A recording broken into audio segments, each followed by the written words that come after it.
Good morning, good evening, and good night, wherever you are. And welcome to Chronicles, the City of Martyrs. And we begin our scene with a simple Kindred emerging in the dark Carthain tunnels, a place that was once a mysterious maze of madness and confusion and obstacle. Now, just merely dead, empty, void of any presence, both mortal and supernatural. But we zoom in on this lone figure wandering these tunnels, guided as if drawn back to a place, drawn back to a question still lingering.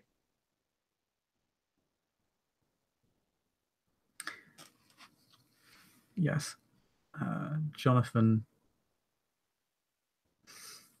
not really able to let go of what happened back at the shunt, back at the tunnels.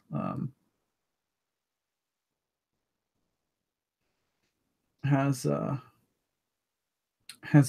returned in a fairly lowly fashion, almost like he's. It's in a way, it's almost as if someone's come crawling back to their parents' house after running away, and he's just kind of skulking around of what little areas of the tunnels that he knows,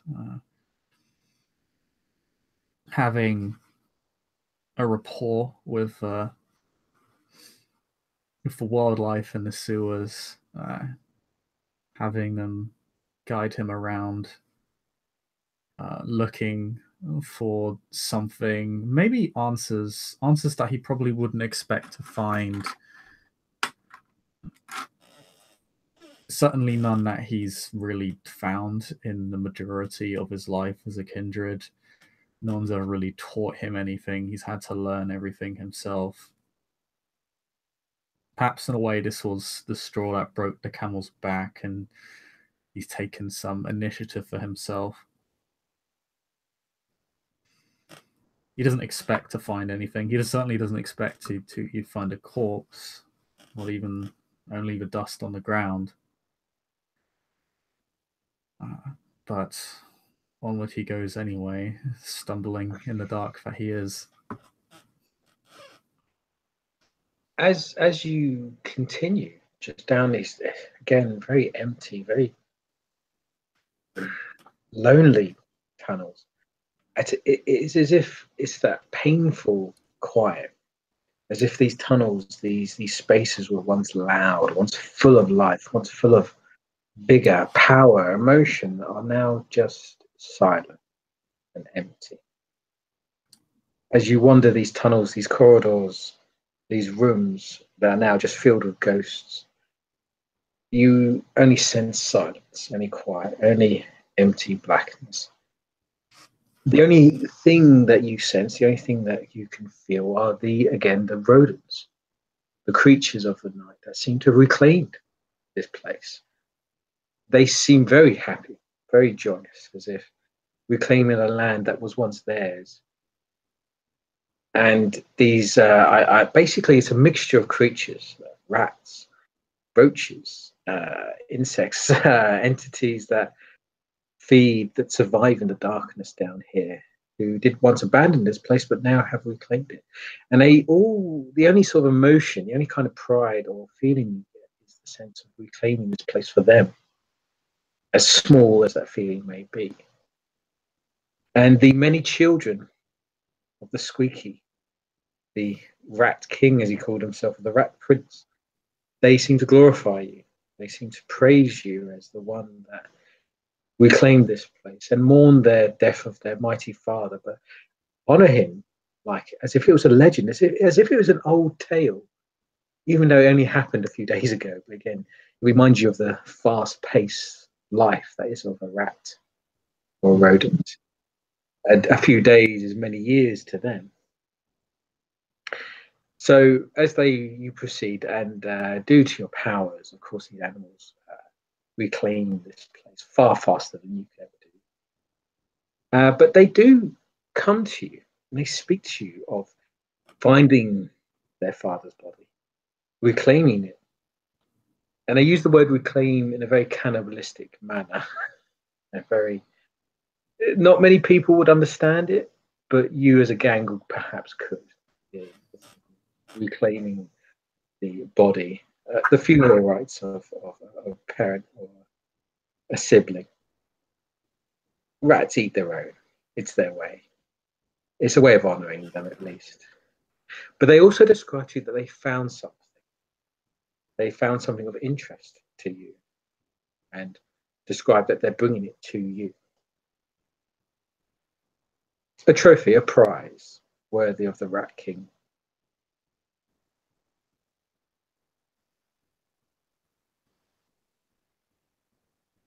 Upon hearing this, his curiosity is piqued from his rather clouded demeanor. We'll crouch down to the rats, and we'll simply state to them, at which point, by all means, to bring it to him. They of course obey. They nod without even as if expecting your answer to be yes, of course, demanding. They acknowledge it, they accept it. If only life was this easy, where you gave orders and everyone obeyed. And there is a sense of comfort here. There is a very sense of weird comfort where you are the most dominant being in these tunnels. As these rats, of course, obey you. Even the insects, even the cockroaches acknowledge you, bow, accept your presence as you walk by. And of course, these rats accept anything you say. And they go off and proceed to recover this item, this treasure as they've claimed it. And they bring it back before you. It takes a few moments. Perhaps you're wandering in another room, one of the empty Carthain rooms. Again, you see the banners of the Carthain movement that has the blood handprint sprayed upon them, the mark of the blood gang, the blood thieves gang. It seems to have corrupted this place. It seems to have tainted this place. Their mark seems to cover all the graffiti, all the noble aspects of the Carthain have been removed by this mark. But there's these rats. They bring to you a piece. You see them scurrying along from the distance, from a dark tunnel. You hear the chip and sort of noise of a glass hitting stone. And eventually they bring forth to you, carried by three of their largest brothers, three very large rats, and they place this piece of glass before you. And it's a piece of glass that seems to have a kind of metal edging to it that's marked with these weird, very strange runes. And of course you recognize this piece. This is a piece of the mirror of the bizarre Kindred, the Nosferatu that you can only assume, who was staring into a bizarre mirror, creating this bizarre labyrinth or maze that you entered in earlier. And the Kindred that you eliminated or killed out of perhaps mercy or bloodlust. I'll leave it to you to decide. But this piece of the mirror is in front of you right now. He, upon recognition of what it is, crouches down to lift it up. He lifts up with on its corner, very very delicately, very slowly, for whatever reason. He has something of an attachment to this object, and just kind of begins analyzing it, studying it, examining it, and actually just sits down and crosses his legs in the fairly damp sewer. and just stares at it, almost just slightly entranced, also a little bit sad. As you zoom into the mirror, I will ask you a question. Do you have any dots of occult? Just as a... I do have 1 dot of occult. Okay. I'll inform you of something later. That's something that you will do later. As you you sit there. Oh yeah, sorry. As you sit there and you're just entranced and you just zoom into this mirror, you kind of, it's as if something is just the mirror's not reflecting you. It's not reflecting the tunnel. It's reflecting something else, as if there's something else in the mirror that's being reflected. And the more you kind of try to focus on it, the more it blurs, the more it kind of escapes your eye. And you feel to just delve further and further and focus harder and harder. And as you do, you find yourself just being enveloped in the sight, as if tunnel vision, as if the mirror piece just envelops your sight, your vision. Sorry, was there any thoughts or questions before we proceeded? No, not really. He's just very heavily focused on the on the mirror, right? Okay, no, yeah. As you're drawn further into this, you just find yourself back in that place, the scene of where this mirror was. You see it broken on the floor before you, and you see the pile of ash and bones before you from the individual, the creature. Your feelings are confused. Poor creature, hated creature, sad creature. But as you see the scene before you, this ash and bone, all you see before you is the broken mirror that's upright and against the wall and filled with a black void. And this seems to draw you in even further, deeper, until it envelops you, until all there is nothing but darkness.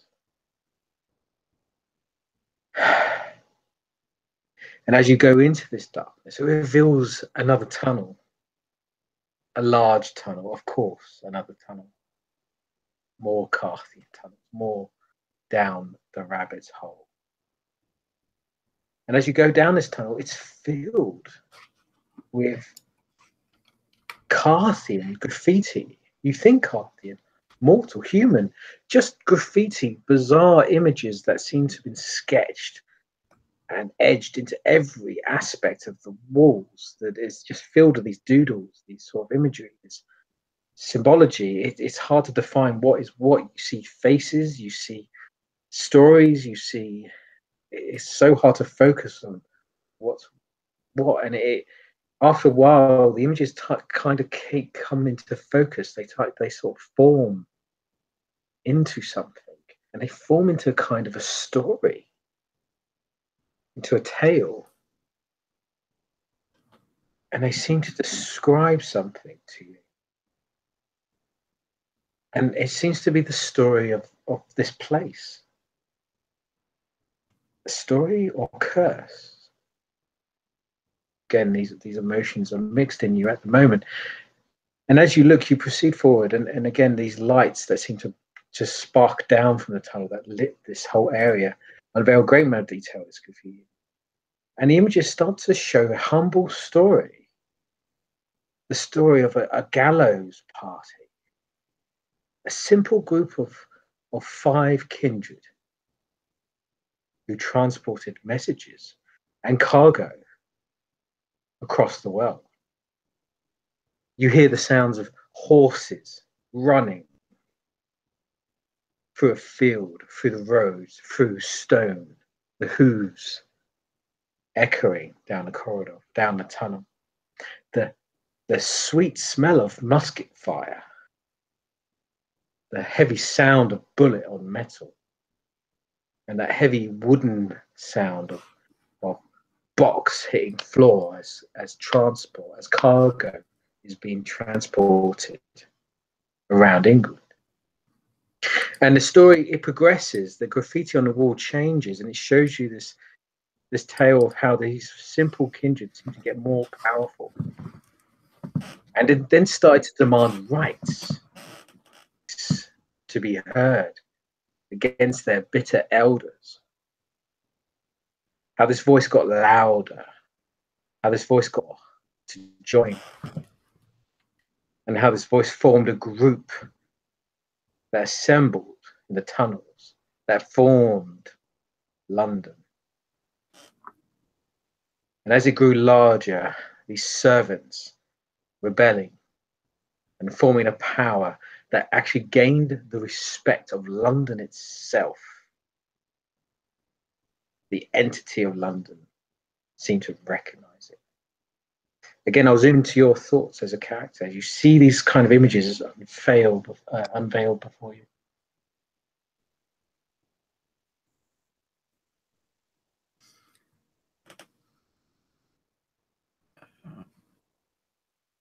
This story, these images to Jonathan, he again, much like the mirror, he finds himself drawn to them in a more kind of emotional, primal sense than academic. Kind of trying to soak in everything. Trying to soak in whatever is showing this is whatever is showing him this is trying to tell him, if it's anything at all. Maybe he's just gone mad. He wouldn't really put it past himself at this point. He doesn't really understand a lot of it, but parts of it aren't as lost on him. Although this isn't necessarily the Carthains he once knew. He remembers the circumstances of his embrace and the rather the rather ruthless entity that also called itself the Carthains. Seemed to be two different entities from this story to what he at least knew as once the reality. He kind of wonders in a way if that was meant to be.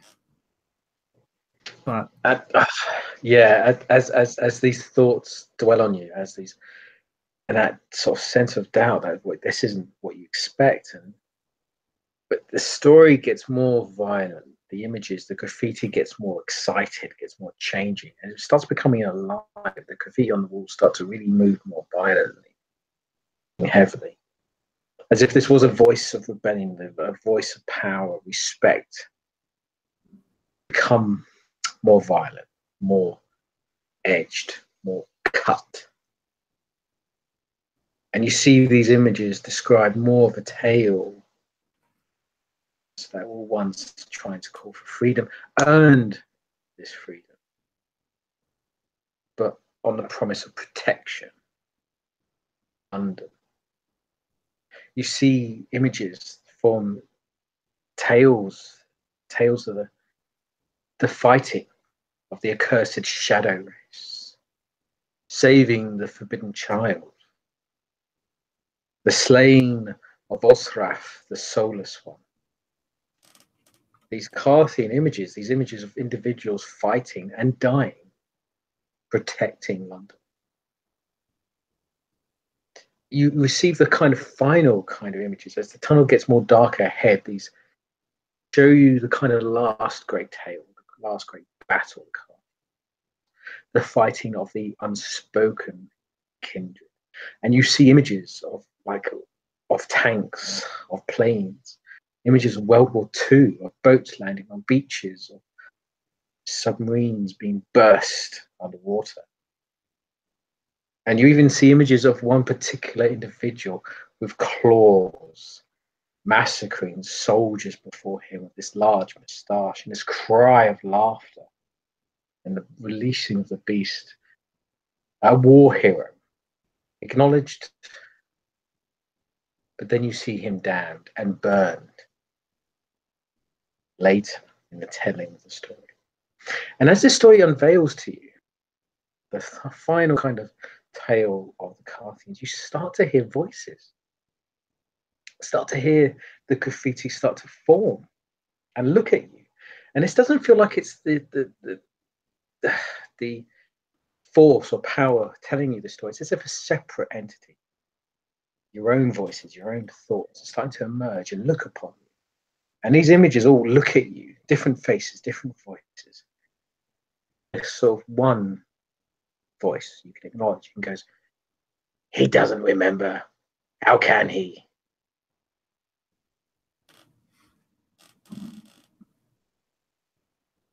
There's a moment of being taken aback at what effectively is graffiti speaking to him, and there's a little bit of a side eye. As you kind of react, as you acknowledge this graffiti talking to you in a weird manner, it just another voice, a bizarre skull at the bottom corner, goes, "Hush! You might, if you keep quiet or loud, I can smell the blood magic in the air. The Kindred curse will let us speak."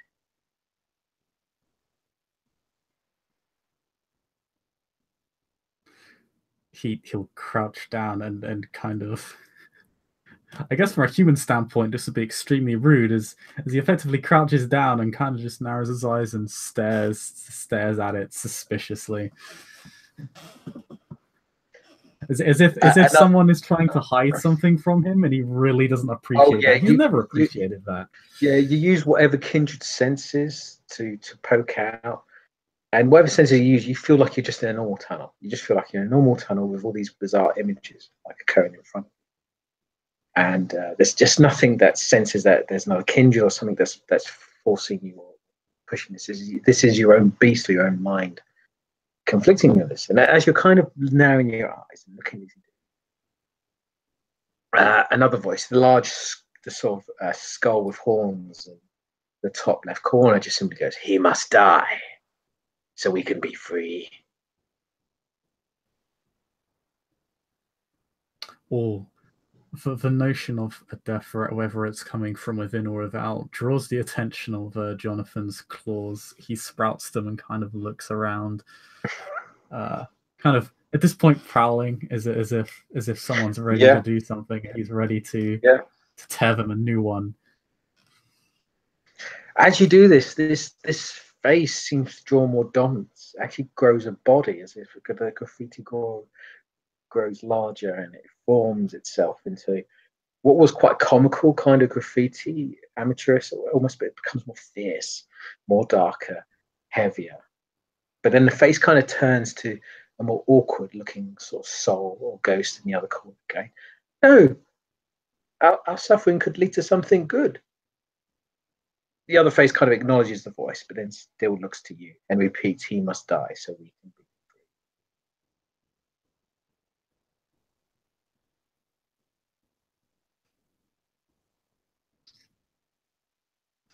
Claws lower ever so slightly as Jonathan tries to acknowledge his own sense of lunacy and paranoia. Considering what the moon does to him at this point, he really isn't. He really wouldn't be surprised if he is a lunatic. And just tries to stop and think for a moment, but this time starts to kind of, rather than just walking through the tunnels like before, whereas he was either kind of examining things very closely or just walking through sort of the local wildlife as if he were some royalty. This time he kind of he very much prowls around. He's kind of ever so slightly lurched forward a little bit. He looks around frequently. He still soaks in the graffiti and its history, but a bit less so. It's almost as if he's trying to discern a threat from it rather than anything else. Yeah, He tries to as keep his you back to a wall. yeah, as you do this, and as you try to avoid and proceed onto the tunnel, it just seems to envelop you, that same wall. And even when you put your back to the wall and look at the graffiti, then you hear voices behind you, and it's the same graffiti speaking behind you. You quickly turn around and you see the same graffiti looking at you, speaking to you. And you hear another voice just shout, "Oh, shut up, you slut. He deserves death for what he did to us."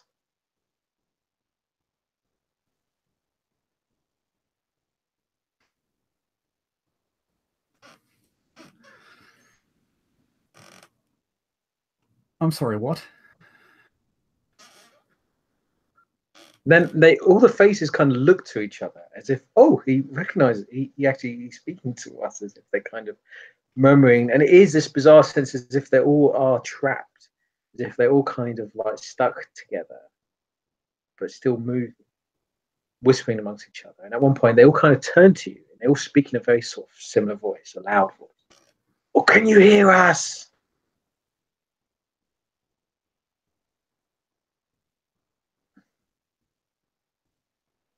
Yes. Oh, good. What? As if they're speaking from a loud void, a distant sort of shore or chasm. So they're kind of shouting at you. And it still echoes. Even as close as you get to the wall, it still echoes. It goes, "Do you remember us?" No, I don't remember meeting you. I just got here a few. I just got here. And at one point, yeah, this where it's like a murmur, as if a whisper. And one cries out, "I was the mother. I was the doctor. I was the son. I was the brother. I was the lover. I was the charmer. I was the unlucky." It's as if they naming themselves, the faces. It's like a compulsion. They seem to repeat this to you and say, "Are you sure you don't remember us?"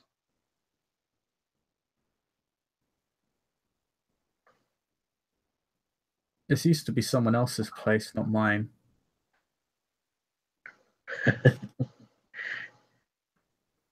"We'll make you remember. We'll make you suffer. You die. We're free." And at this point, all the faces, all these graffiti things just sort of pile in on you, jump on you as if the wall forms around you, envelops you. And you hear these screams of people, individuals. And as this happens, you just remember that night, that that one night, the night that you always will remember, the night that you is so vague, that's so calm, yet so always there. And it's the night where you woke up covered in blood, covered in essence, in vitae, in the taste of the beast, surrounded by bodies, candlelight, ritual, and the stink of the curse. The trauma, the terror, the frenzy.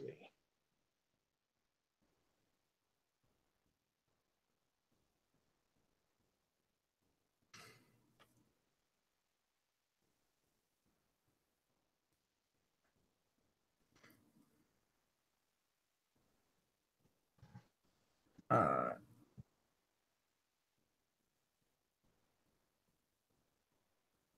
John kind of scrambles as he's enveloped and probably impotently slashes at the wall. Before kind of as that night kind of comes flooding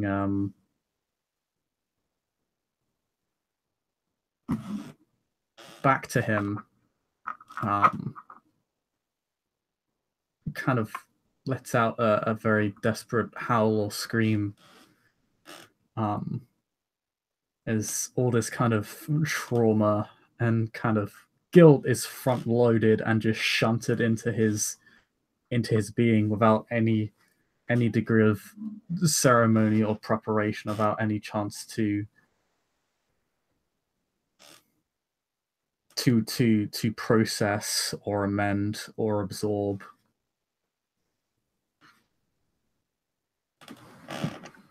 As you do that, as you kind of reach out and fuck out, then as you're trying to do this at the wall, you look to your left, you look to your right, you just see bodies on the floor.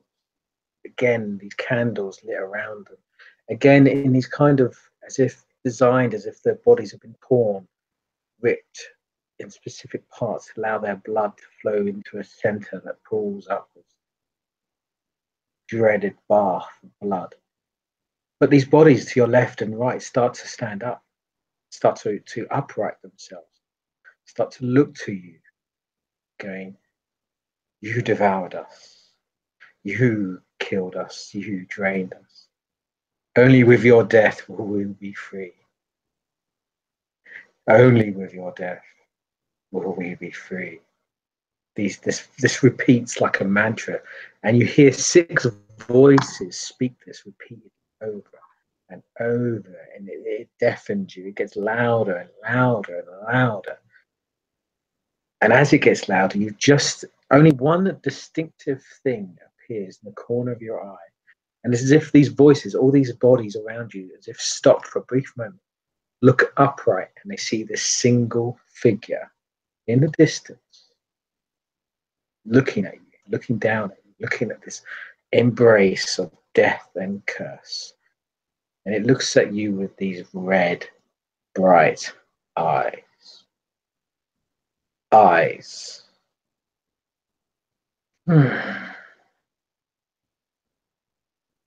Of pathetic acceptance. And with that, you'll be drawn out of something, but we'll go to your thoughts and feelings.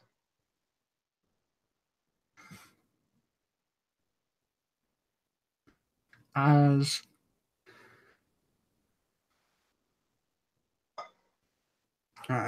Jonathan is confronted by those that purport to be his victims, his first thoughts, in his fairly fractured mental state, at first jump to shock at everything that is happening at the kind of the if nothing else, a fairly predictable and neat little reality is just kind of torn away from him, and he's left at the mercy of whatever's happening, a sort of uncertainty that he has always hated. Until those feelings being tinged with something that he hasn't felt in a fairly long time. Kind of guilt. It's something that he hasn't. He's always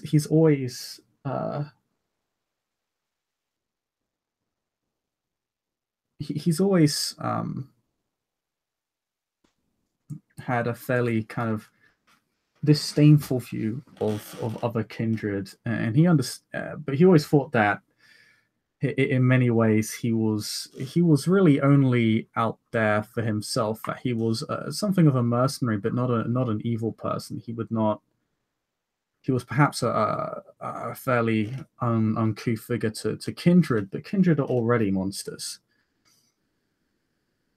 But they, in many ways,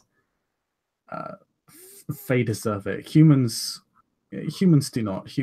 Man is man. They're not monsters. And he's always felt that those kindred should be guilty, being confronted with the fact that so should he.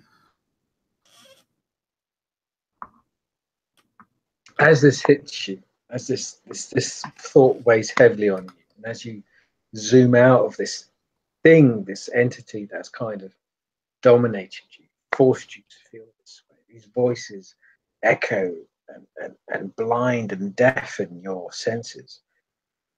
You just clutch your head, perhaps even release a scream to kind of acknowledge it, announce it. You're unsure, but as you do this, you find yourself in another corridor, in another area. And it's again that Carthain story being told, the Carthain element leading.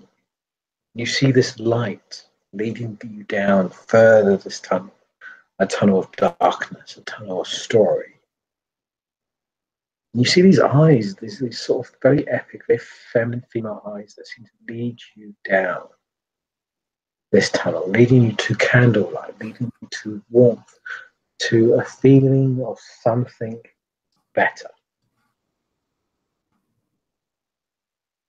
And as you proceed down this kind of maze, drawn by, compelled by, again, the voices are behind you as if they're catching up to you, as if they're trying to pull you back. You proceed further forward, further, until you enter a room. And this room is filled with bizarre kind of trophy. More graffiti. The graffiti is quite modern and old, Celtic and new. It's all combined into this bizarre pattern, this bizarre weave that tells this story. A story of power, a story of forgiveness, restoration, emboldenment. And as you look before you, you see an image that seems to be displayed as the main face amongst all of this graffiti, amongst all of the imagery. And his face looks down upon you. And it looks to you in very judging, very critical eyes, but eyes of comfort at the same time. And his face looks to you. And as it looks, it just sort of, you see these words kind of graffiti just below it in this very crude speech and very crude kind of written word. We may be born of monsters, but we choose not to be monsters. As long as one stands, we are never forgotten. And underneath this, it's written the first Carthain law.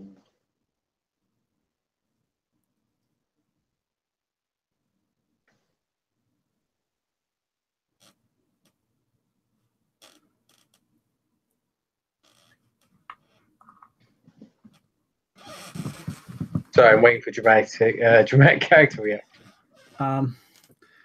Yeah, there is kind of that small moment of kind of silence at this, and he just walks up, kind of muttering in this state of complete madness, just with fairly broad gestures, just saying, "Why am I here? I was embraced into a war to kill people, not for a cause."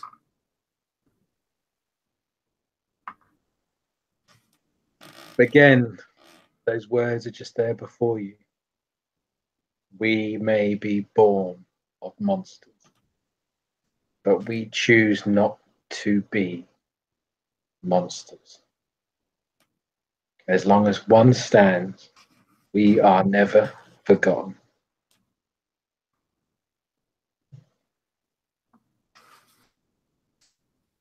What is these words beneath? Like, well, those are the words beneath the face, but beneath this graffiti face before you, that is lit with candlelight.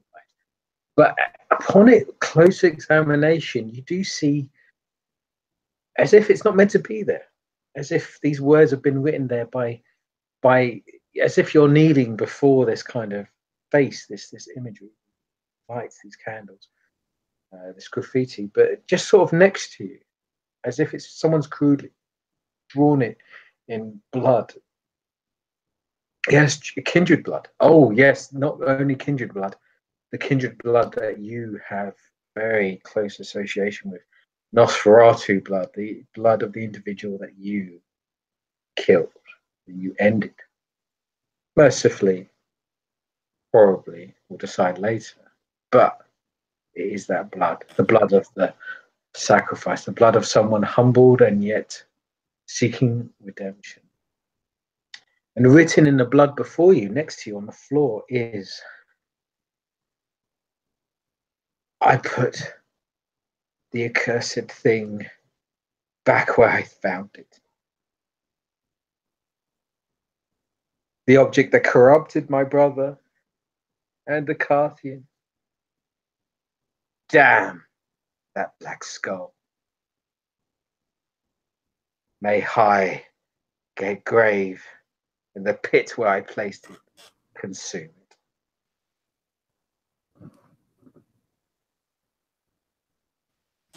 And a skull and like crossbones is like drawn above these words. And it's quite fresh. This is the only real thing you kind of feel from this whole situation. Your kindred senses kick in and you can pick that up.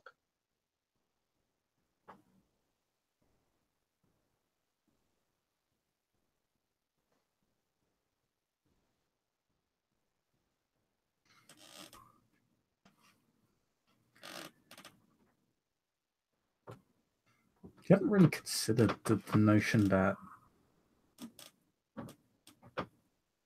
it could have been something else.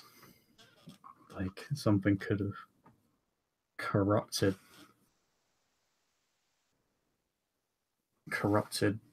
events. He wonders for a moment if he'd even be here if that weren't the case.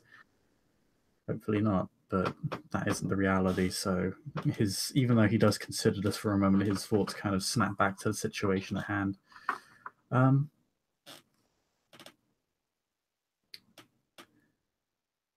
And he'll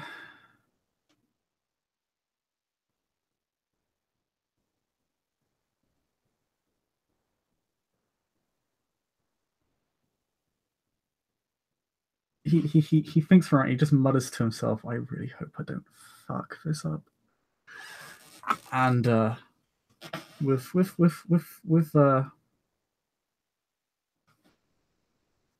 his claws, he'll just prick his second finger.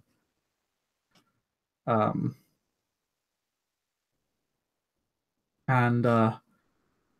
we'll add something to it. Not the part with the skull and crossbones.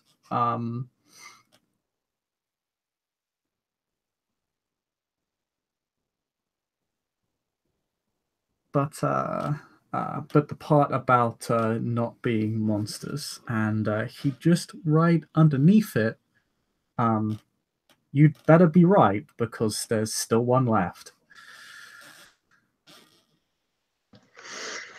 You do this. You don't even claw your hand. The blood. You have power and control of the blood. You draw it out of your hand and you dip your long claw, your long fleshy nail claw into the blood, the dark essence that is you. And it's not as if you're just writing in something in ink or paint. This is you. You're leaving your mark, your essence. You're adding to the graffiti. You're adding to the story of the Carthains. And as you add this story, they're telling there is always one monster left. You kind of write this in, edge it in. It's as if a voice cries out, as if loads of other voices cry out, as if they acknowledge it, deny it. And it's that endless kind of sense. And you get that sense of the wonder of the Carthains, the wonder of what they were, the many voices that combine together, the many stories, the many tales that form into this one essence that then acknowledges what you have said and accepts it, but then punishes you for it at the same time, as any good group, democracy would do.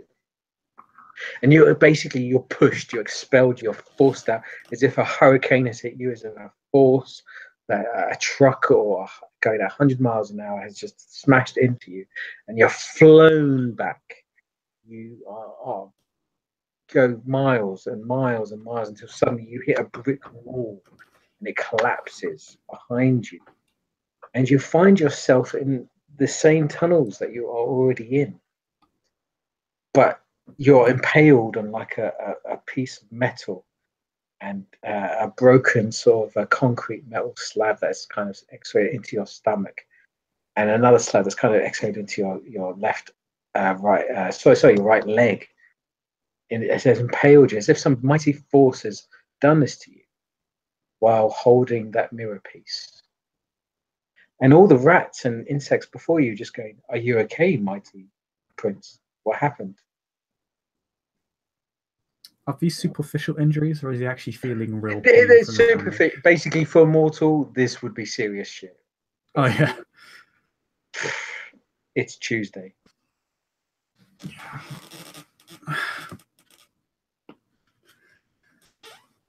Oh, I'll be okay.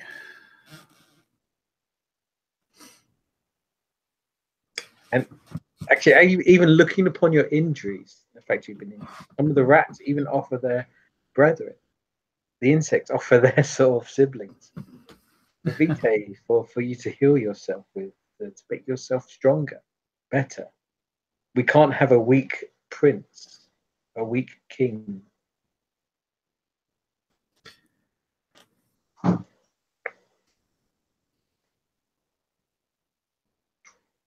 He Literally, for the rats, this is an honor for a rat to be sacrificed to like the rat. I can imagine. His perspective, however, is slightly different. There are still rats, but he has perhaps a closer kinship with animal life and a lot of people, so there's a bit more empathy there. He simply states as he'll just spend a vitae to heal the superficial injuries, and will simply say that won't be necessary. My strength is my own. The insects, the rats, the other creatures of the night respect this. And it's so bizarre. It's as if they're putting a parade, a carnival on before you. But from the observer, from the outside view, you just see this lone kindred in a tunnel with a piece of mirror glass surrounded by rats, insects, cockroaches, glorified, bowing before them. And with that, I think we can happily end scene. Thank you for watching. I hope you enjoyed the show.